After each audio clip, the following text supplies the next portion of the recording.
क्या लेना देना है। लेकिन पुलिस के दम पर, डीएम के दम पर, एसडीएम के दम पर, तहसीलदार के दम पर किसी का मकान गिरवा दीजिए, किसी का घर खोलवा दीजिए। एक प्रत्याशी के घर के सामने पूरी रोड कटवा दिया, रास्ता ही बंद कर दिया। अरे भाई, प्रत्याशी था तो गांव वालों का क्या दोष था भाई?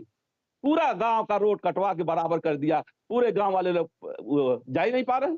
राइट, मैंने आपको ओपनिंग रिमार्क लिया जी, मैंने आपका ओपनिंग रिमार्क लिया। सवाल यह भी है, मैं राजनीतिक विश्लेषक की तरफ चलूं क्योंकि राजनीतिक पार्टियां 3 थीं और पीस पार्टी से भी शादाब साहब जुड़ गए हैं, मैं उनकी तरफ भी मुखातिब होऊंगा।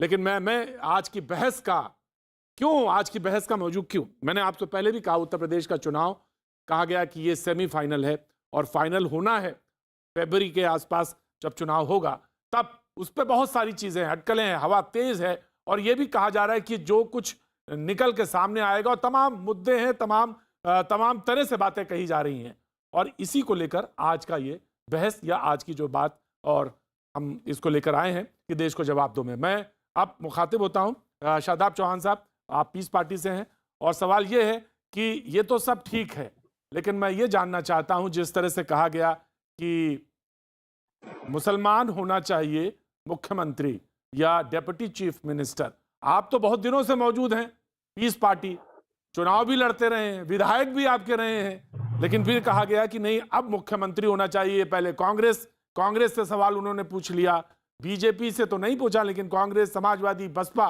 तीनों से सवाल पूछा है। आपका स्टैंड इस पर क्या है शादाब चौहान साहब, आपका ओपनिंग रिमार्क? जी, हमारा स्टैंड बिल्कुल क्लियर है कि उत्तर प्रदेश में पॉलिटिकल पार्टनरशिप होना चाहिए।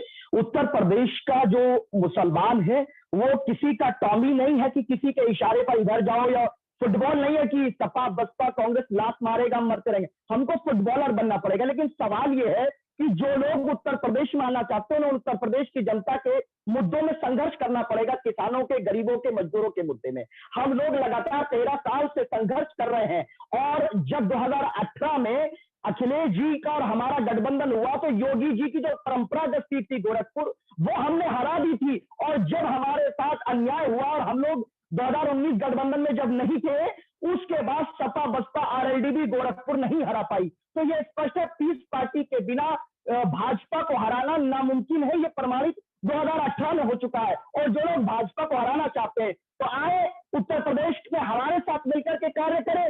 क्यों आप अलग अलग एजेंडा चला के सिर्फ सवाल करना चाहते हैं? हवा में सवाल करने वालों को उत्तर प्रदेश की जनता नकारने का मन बना चुकी है। और ये जो चुनाव हुआ, सेमीफाइनल कहा जा रहा था जिला पंचायत अध्यक्ष का चुनाव, मैं ये कहूंगा कि जो खिलाड़ी सपा बसपा के मैच फिक्सिंग कर चुके सेमीफाइनल में, इनको फाइनल में उत्तर प्रदेश की जनता मौका नहीं देगी। क्योंकि क्रिकेट में या किसी खेल में जो खिलाड़ी फिक्सिंग का दोषी पाया जाता है उसको खेल से बाहर कर दिया जाता है। भाजपा को हराने की हिम्मत सपा बसपा कांग्रेस में अकेले नहीं है। उत्तर प्रदेश में पीस पार्टी सभी वर्गों को लेकर साथ काम कर रही है। हमने जो मुद्दे हैं उन पर चुनाव लड़ने का मन बनाया है और अब देखना है कि उत्तर प्रदेश किसानों, बुनकरों, गरीबों के मुद्दे पर वोट देने का मन बना। राइट शादाब, यानी आपका भी दांव है, आपने भी दांव चल दिया है कि भाई एमआईएम जो है वही सिर्फ क्यों, आप हमारे पास आइए। मैं शादाब ओपनिंग रिमार्क आपका लिया, मैंने ओपनिंग रिमार्क लिया। Shadab you have to wait now. सवाल ये है कि अगर आपको लड़ना है तो मेरे साथ भी मिलकर लड़िए, यानी पीस पार्टी का ये कहना है। मैं शुएब जमाई, आपका स्टैंड, 30 सेकंड आपका भी ओपनिंग रिमार्क।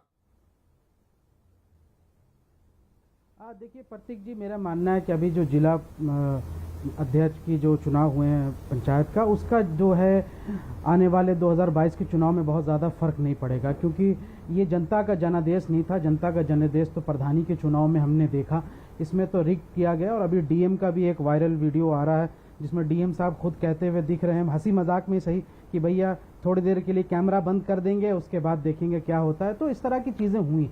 मेरा ये कहना है कि 2 बातें, कि इस वक्त में 2 डोज की बड़ी कीमत है, आप भी जानते हैं प्रतीक जी। तो एक बंगाल में डोज लग चुका है, एक बार उत्तर प्रदेश में लग जाएगा तो काफ़ी आराम आ जाएगा और मुझे लगता है कि इसका भी कोर्स पूरा हो जाना चाहिए। लेकिन सवाल चूंकि समाज का भी है, हमारे समाज का है, तो मैं बसपा से, सपा से या कांग्रेस से कोई गुस्सा नहीं है या फिर किसी तरह का विरोध नहीं है, बल्कि हम ये कहते हैं कि अगर आप एक पॉलिटिकल नेगोशिएशंस करते हैं बहुसंख्यक समाज के अंदर जातियों में करते हैं कि राजभर को इतना मिल जाएगा, कुशवाहा को इतना मिल जाएगा, तो उसके एक मंत्री बन जाएंगे, उसके एक डिप्टी मंत्री बन जाएंगे। तो भाई आप 20% वाले समाज का अगर पूरा वोट लेने की बात कर रहे हैं, उसको वोट बैंक मानते हैं, तो उसके लिए आपके पास